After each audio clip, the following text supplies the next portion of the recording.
Hey folks, it's Wednesday, and I want to just again thank you, most of you, I want to thank you for understanding the way I operate. You get it, and for those that don't get it, well, you don't get it, and I probably don't want your business.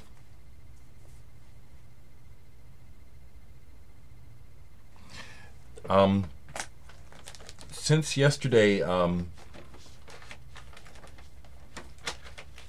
a friend who I've done business with suggested to me to maybe inquire with Pirates Press about maybe getting some extra sleeves pressed for those who insist on having them, perfectly.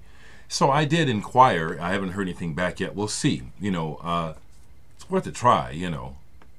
Most people are letting me know that it's even though we would like perfection, it is par for the course. It is, especially getting things in the mail. But anyway, I won't apologize for doing things the way I do, and I'm very honest about it. And I'll just, again, there's always one,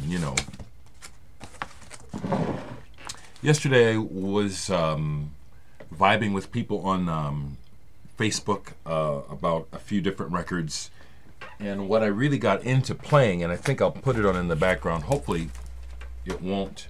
Come on, I have a short. There we go. Hopefully this won't cause the video to be blocked. But Hiromi Hosono mental sports mixes. This is one that you can find, I think, cheaply.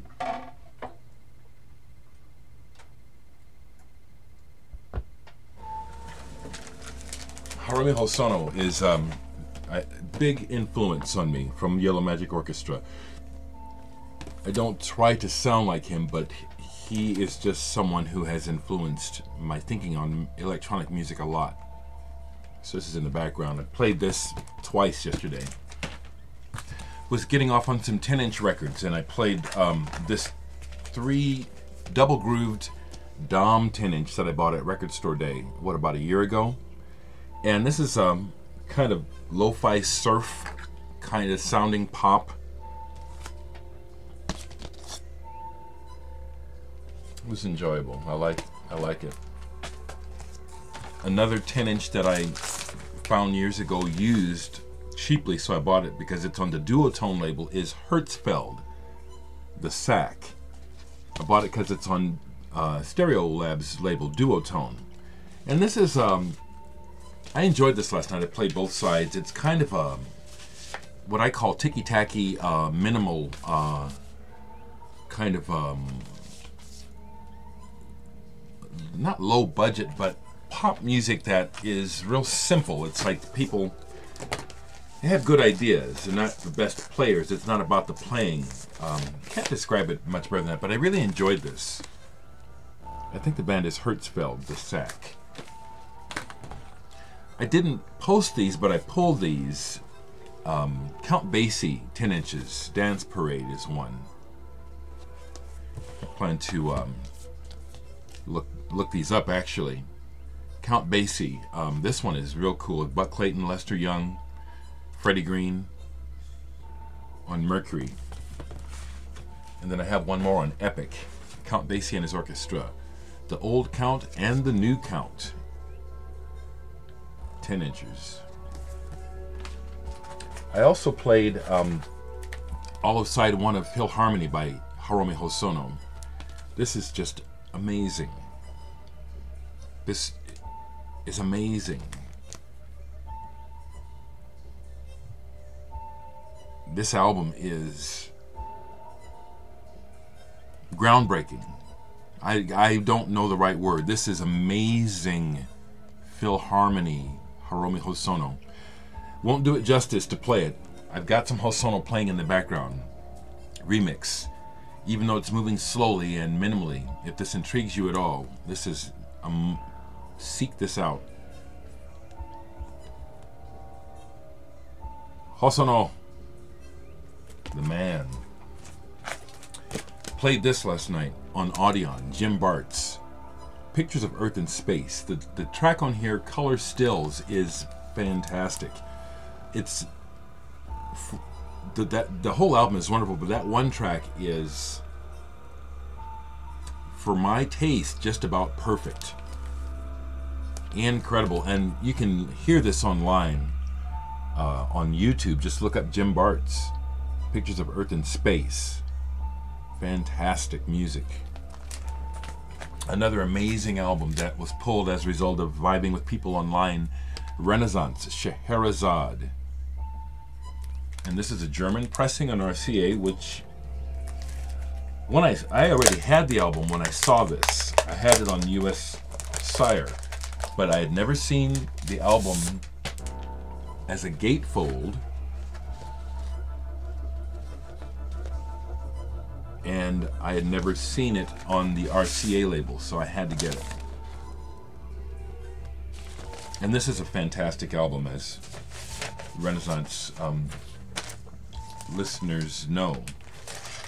And another recent clownish dig that occurred on my on one of my videos I'll address now. Somebody, for whatever reason, leaves the comment, "Are you an Uncle Tom? I don't care about your judgment.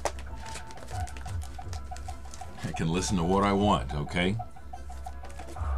Some people just don't some people just think they, you know, you say things you don't know. You don't know me. You don't know what's going on over here. So from your point of view, you can criticize, but you don't know what's going on over here. I showed this yesterday, but this is awesome.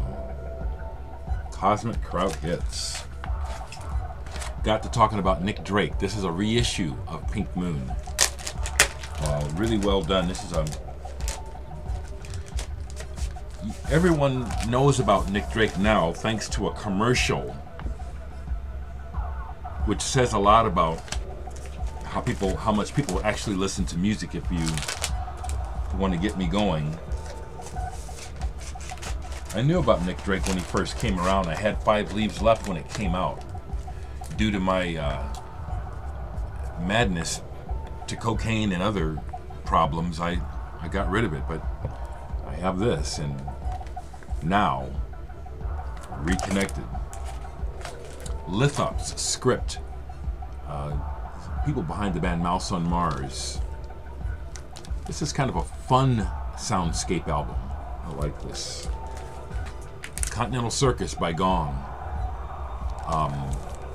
Movie soundtrack that they did. This is collectible. And it's just actually showing this to vibe with Tintin El Nito Sea Green Serenade. Porcupine Tree Recordings. Dark Matter on here. Yeah.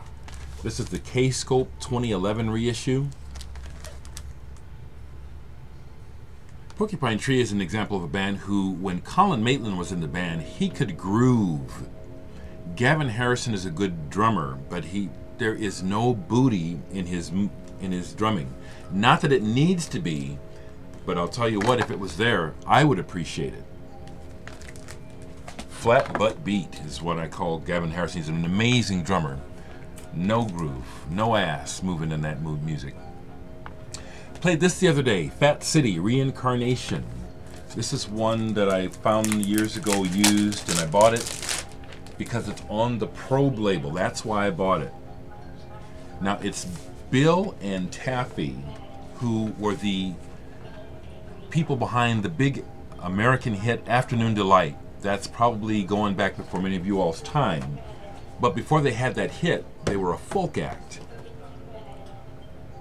called Fat City. There's a couple of tracks on here I really like. They do a lot of what I call Americana on here, where they go through the songbook of Americana. You know, Scott Joplin, Ragtime, you know.